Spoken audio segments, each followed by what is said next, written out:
მოქმედებას კვლავ სჭედდა ვემი. წითელი დროშით, მუღელი ყელით, თეცხეზე მჯდომი ნაბიჯითნებით შემოდიოდა სიკვდილით ზელით. 25 თებერვალს წითელი არმიის დანაყოფებმა თბილისი აიღეს.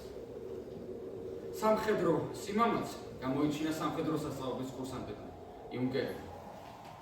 19 თებერვალს კოჯრისა და ტაბახმელის მისადგომებთან წითელი არმიის ნაწილებს წინააღმდეგობა 510-მა იუნკერმა გაუწია. იუნკერი ნიკოლოზ მათიკაშვილი იგონებს. ჩვენ სულისკვეთებაზე ვერავით არის სირთულე ვერ მოქმედებდა და ვერ გვასუსტებდა. ჩვენ სიკვდილზე არც გვიფიქრია და არც კი შეგშინებია.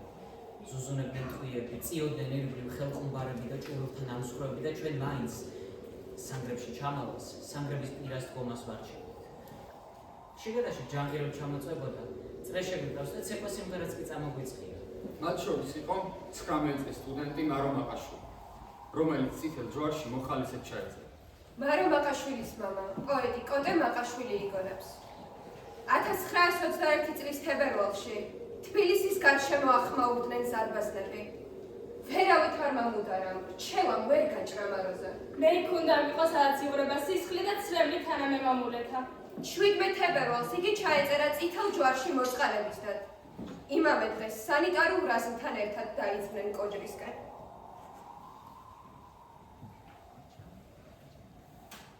1921 წლის 18 თებერვალს.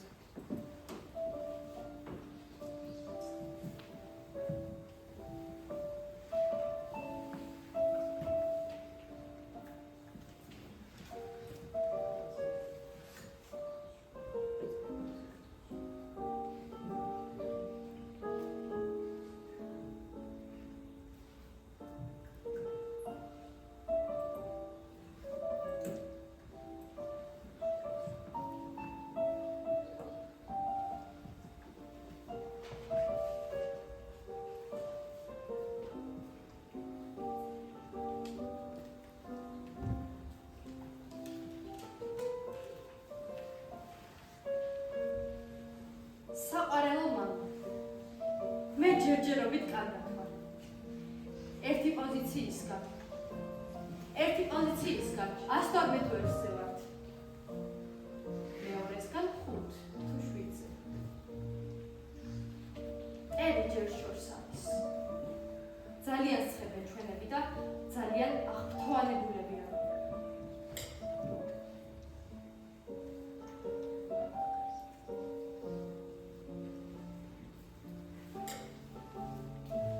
მამა, ცოტა თხილი და თუ შესაძლოა რამე ტკბილეული გამოგზავნეთ. მოკითხვა ყველა ჩვენებს. ნუ გეშინიათ. ისე არაციო.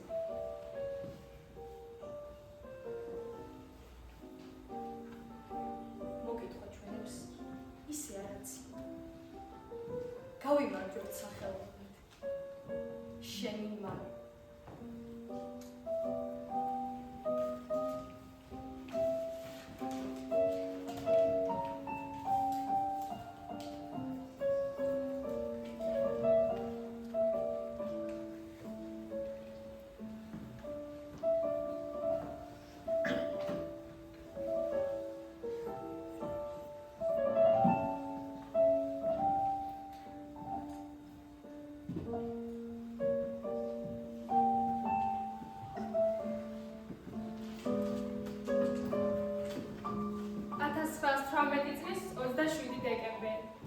რამდენმა ყმაწვილმა ბიჭმა შესწირა თავი მამულს. ამურმა ბოლო მოუღო მუშაობასაც და ბედნიერებასაც. რამდენმა დედამ ცრემლად გაგზავნა თავისი შვილის სასიკვდილოდ. რამდენმა დედამ ღამეები ლოცვაში და ტილილში გაატარა. საბრალო არსებად, გაზარდეს რაწვალებით და ეხლა რა დღე დაადგა. ნუ თუ იმისთვის შესწირა დედამ თავისი სიცოცხლე, რომ შვილი მას გარეული ადამიანისთვის გაწიროს. სამშობლო, საქართველო აღარება. ყველაზე მეტად ერთი გარამეობა აუცებდა გენერალ გიორგი მასნიაშვილს. იგი წერს: თბილისის დაცვა ისეთი დიდი საკითხია, რომ ისი გადაწყვეტა ასე მოჩქარებით, ასე დაუფიქრებლად, ვერაფრით ვერ ამეხსნა. იმ კარებაზე, სადაც ეს გადამწყვეტი დადგენილება მიიღეს, არამც თუ მიგვიწვიეს ჩვენ ფრონტის უფროსები, რომლებმაც კარგად ვიცოდით მოწინააღმდეგეს და ჩვენი ძალები, მათ და ჩვენი სულიერი განწყობილება, არ არც კი შეგვეკითხენ. მათ ჩვენი მოსმენა არც კი ინებეს. 1918 წელი 20 მაისი. სად არის სამართალი? რა იქნა ძველი ჩვენი განათლება, სწავლა და კულტურა? მანდილი გადააფარა ალბათ ყველაფერს ოხრად დარჩენილმა რუსმა. როგორ მძულან. კითხულობ ყაზბეგის წიგნს, სადაც რუსეთის მთავრობის მოქმედებაა. ეგერთიერი ამ გონი ესეთი უბედური, უღმერთო, გაუნათლებელი და ღმერთისგან დაწყევილი. ღმერთო, მოგვიმართე ხელი. გაზეთი ერთობა. ხმელეთზე ბრძოლით ვერავის განა. ვერ გამოიწვიეს აჯანყება.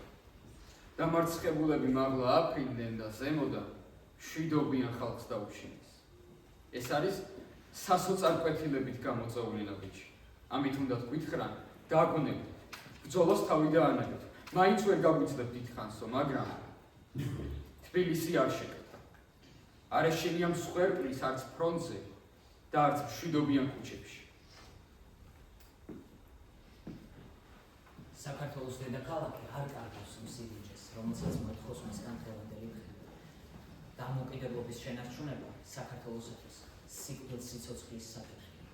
მისი ნებით ბოლშევიკები ვერ შემოგვიდნენ.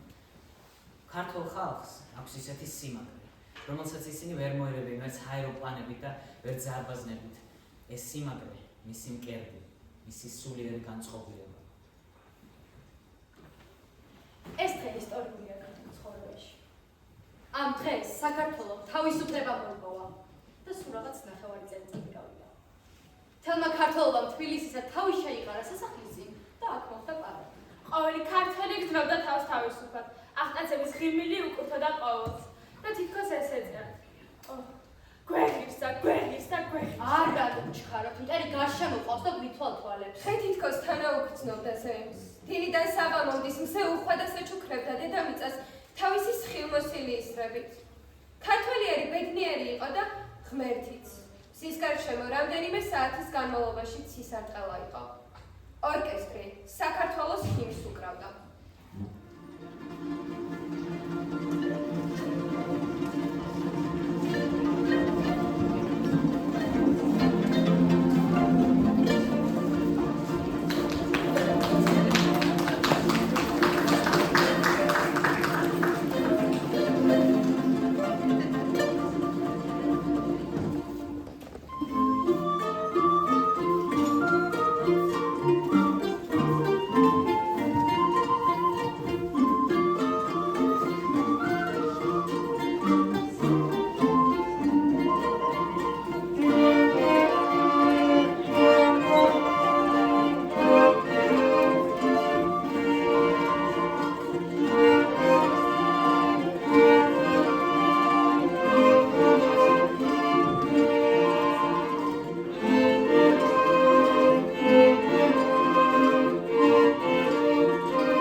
გვერდი ამიარა. ისე შემოვხედა, რომ ძალიან გამიკვირდა. ბოლოს ერთ კუთხეში დავდექი. მის გვერდით აულოინეშვილი და იტეტაფიძე და ორი პოეტი მათ გარები არ არის. მე გავარდა წითლები. ელიც ახლა გააწყალა გული. მაგრამ ნუ ხელა, ნუ წითლები. პაულოს უკითხავს ჩემზე ვინ არის ესო? ნინო მაყაშვილი ეუბნებს, კოტე მაყაშვილის ქალია. კოტესი გაუკვირდეთ. ყველანი მოbrunდნენ და მე დამიწყეს ყურება. მე გავწითლი, მოვავლე ხელი ქეთას და გავიქეცით. თუ გავთხოვდები, ქმრის კისერზე დარაცხის არ ვიქნები. ჩემთვის ვიმუშავებ და ჩემთვის ფულს შევიძე. დაწესია სხვისი ამაგი ცხოვრება. მე მაგის წინააღმდეგი ვარ. 19 თებერვალს წითელი არმიის დანაყოფებმა თბილისი აიღეს. მათ წინააღმდეგობა 510 იმპერმა გაუწია. 19 თებერვალს საღაროს მის გვერდით გამსხდარმა ხუმბარამ არც კი დააცალა უკანასკნელი სალამი ეთქვა სამშობლოსა და მშობელთათვის.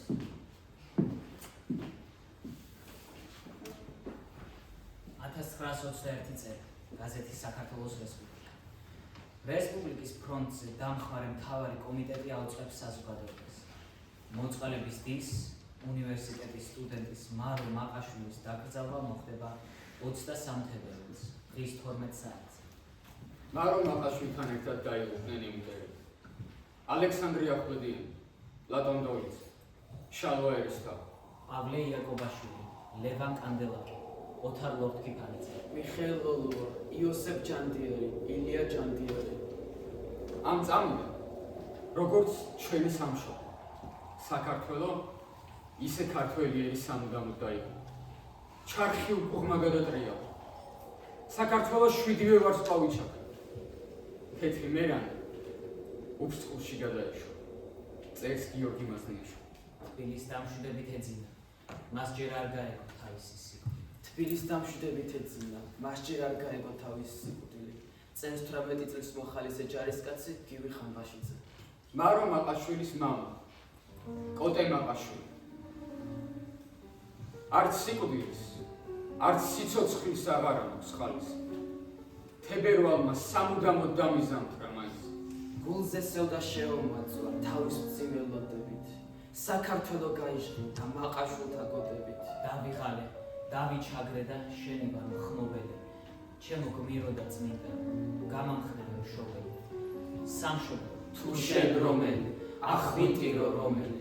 დავდმით ცრემლად ორივესთვის, სხვათა ცრემლის მშობელი. დავდმით ცრემლად ორივესთვის, სხვათა ცრემლის მშობელი. საქართველოს დამოუკიდებლობისთვის ბრძოლის პირველი მსხვერპლი ქალის დაღუპვა მძიმედ განიცადა ქართულმა საზოგადოებრიობამ, რაც აისახა იმდროინდელ პრესაში. მას ქართველი ჟანა დარგი უწოდეს. თბილისის კომენდანტი სთხოვს ყველა საზოგადო და სახელმწიფო დაწესებულებათა მოსამსახურე პატივის სცენ დედაქალაქის დაცვის მსხვერპლად. დაკრძალეს სამხედრო ტაძრის გალავნის შიგნით. კოჯოში დაღუპულ ქართველ იუნკერებთან ერთად. ოღონდ საპირისპირო დღევანდელი მოსწავლე ახალგაზრდობის ეროვნული სასახლის მხარეს.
ძალიან მინდა საზღვარგარეთ, ძალიან და ძალიან. წავალ უსაფრთხო.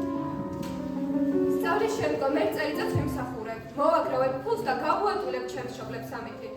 იქ ცხოვრებისთვის ბევრი არ მინდა, ისე მინდა გავაკეთა, რომ მამა ბევრი არ მიგზავნოს, ჩემიც მქონდეს.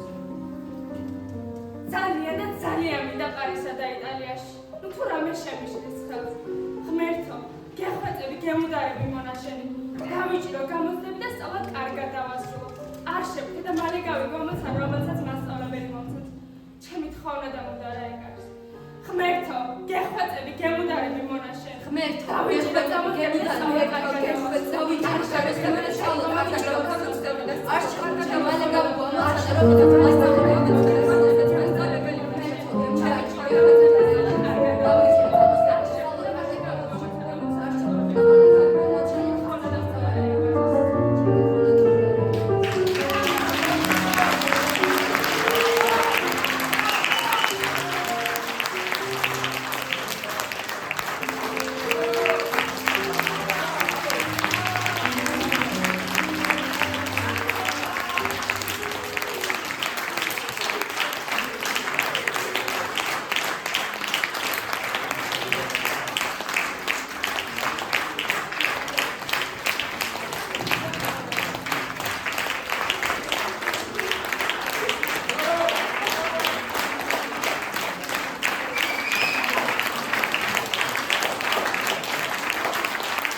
არაჩვეულებრივი იყო, ალბათ ამეთანხმება და მართლა არაჩვეულებრივი იყო. ძალიან დიდი მადლობა თქვენს, მალხას, ყველა თქვენს პედაგოგებს და არაჩვეულებრივად სასიამოვნო პერფორმანსი ჰქონდა. მადლობა.